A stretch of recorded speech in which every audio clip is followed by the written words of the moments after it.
यही देख करके बार बार आपको समझाया जाता है, ए भाई चूक मत करो। किसी से वैर थोड़ी है, द्वेष थोड़ी है। कोई संत यदि आपसे बात करता है तो आपके ऊपर कृपा नहीं, क्यों बात करेगा? क्या लेना है? आपको लगता है हमारे द्वारा कुछ चलता है, हम कुछ हैं? नहीं नहीं, भ्रम मत करिए, कोई भ्रम मत करिए। आपके लिए वो आपसे बात करते हैं, आपके कल्याण के लिए आपसे बात करते हैं, आपके कल्याण के लिए वो आपको डांटते हैं, आपके कल्याण के लिए आपको दुलार करते हैं। दोनों बातें समझ लीजिए। जो लाडली लाल में चित्त लगाए हुए हैं उनको कहीं किसी सुख की आकांक्षा नहीं। सच्चाई से समझ लीजिए, अगर वो सुख का कहीं खेल खेलते तुम्हें नजर आ रहे हैं, वो तुम्हारे लिए, तुम्हें दुलार कर रहे हैं, निकल चलो। तुम्हें डांट रहे हैं, निकल चलो। तुम्हें प्यार कर रहे हैं, निकल चलो। तुम्हारे मन को अपने प्यार में फांस करके श्री जी के चरणों में समर्पित कर देना, यही काम है। ये सब संतों का यही कार्य है। तुम्हारे संसार के प्यार में फैले हुए मन को समेटकर अपनी वाणी, अपने प्यार के बल से उसे प्रियालाल के चरणों में समर्पित कर देना। पर आपके अंदर ये चाह हो जाएगी, तभी आप उस प्यार को समेटने में सहयोग दे पाएंगे। मुझे अब इस ब्रह्मा के रचे हुए माया से मुक्त होना है, पर आप तो इन्हीं खिलौनों में राजी हैं। और जब इन खिलौनों से मन को हटाने की बात कही जाती है तो आपको बुरा लगता है। आपसे जिसे कहा जाता है कि अब आप ऐसे रहिए, मनोचिन्हारो नाहि, तो आपको लगता है कि हमारे संबंधों में प्रहार कर रहे हैं। तुम्हारे संबंध जितने हैं इनका प्रहार पहले हो चुका है काल के द्वारा, तुम इनको नहीं रोक पाओगे। काल पहले ही काट चुका है सारे संबंध। बस तुम संबंध का राग लेकर के यहां से जाओगे, दुर्गति हो जाएगी। और संबंध को प्रियालाल के चरणों में समर्पित करके जाओगे तो सदगति हो जाएगी, अनुराग हो जाएगा। जो आसक्ति संसार के संबंधों में है, वही आसक्ति जब संत महापुरुषों से हो जाती तो मोक्ष का खुला हुआ द्वार, ये भगवान कपिल देव जी कहते हैं।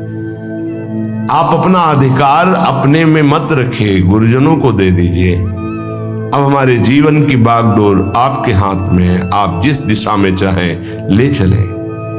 हमारा केवल आपकी आज्ञा पालन करना कर्तव्य। तो कह रहे कदापि चिन चिन्मयादुपरि चेत स्पृहा रोहिणी। यदि तुम्हें इस चेतन अचेतन जगत से मुक्त होने की इच्छा जागृत हो गई है तो पहला, स्नेह का संबंध किसी से मत रखिए।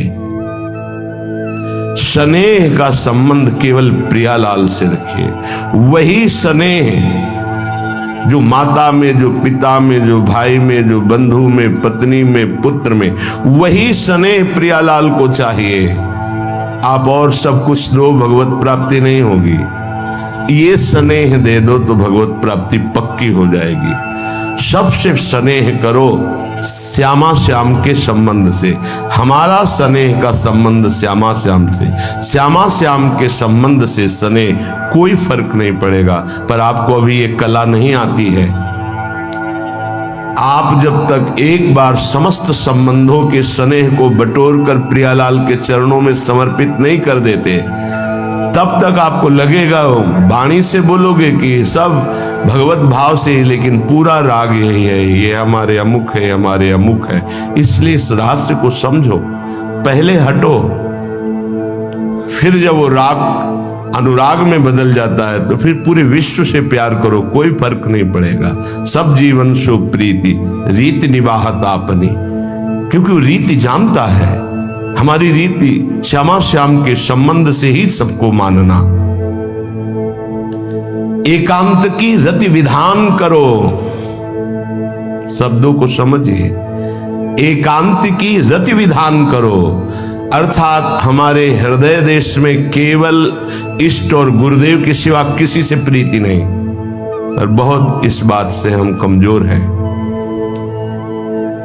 कहीं न कहीं हम अपनी प्रीति, हमारा दोस्त है, हमारा मित्र है, हमारा रिश्ता है, हमारा संबंध है, तो श्री जी करुणा करके आपको लाई अपने संबंध पुष्ट करने के लिए, फिर भी आप अज्ञानवश उन्हीं संबंधों को पुष्ट करते हैं जिससे आपकी दुर्गति हो जाए।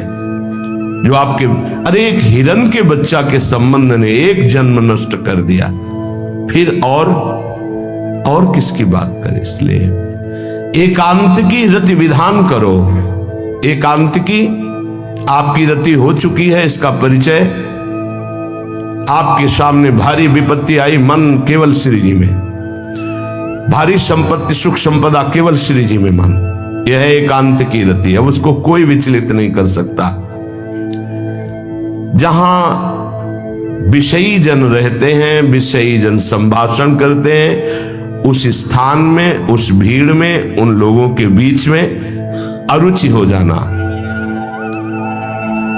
रतिम मदन मोहने विदधताम तदेकांतिकीम।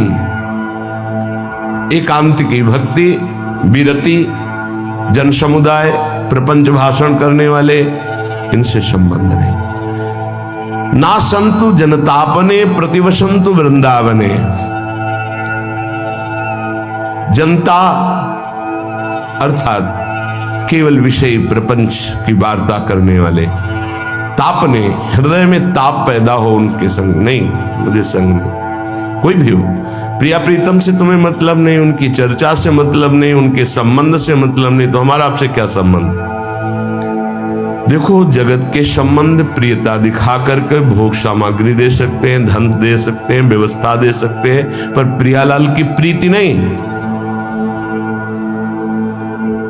पूज्य श्री रघुनाथ दास गोस्वामी जी जब अपने गृह का त्याग करके महाप्रभु चैतन्य देव की शरण में गए, तो 2-3 दिन जो महाप्रभु को भिक्षा आती थी उसी से महाप्रभु दे देते थे। उनको लगा कि नहीं, जीवन जब महाप्रभु को समर्पित है तो हमको जीने का ढंग सीखना चाहिए।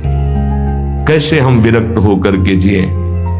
इतने में घर से भेजे हुए बहुत से सेवक, रुपया, सामग्री, रसोईया सब आ गया, क्योंकि बहुत बड़े धनी थे उनके पिताजी, और पिता के भाई दोनों के बीच में एक लाड़िले पुत्र थे, पूज्य श्री रघुनाथ दास गोस्वामी, जिनकी समाधि राधा कुंड में विराजमान है। अब सुंदर सुंदर पकवान, भोग सामग्री घर के भेजे हुए रसोइये सब बनाते, प्रभु को भोग लगता, महाप्रभु चैतन्य देव को भी।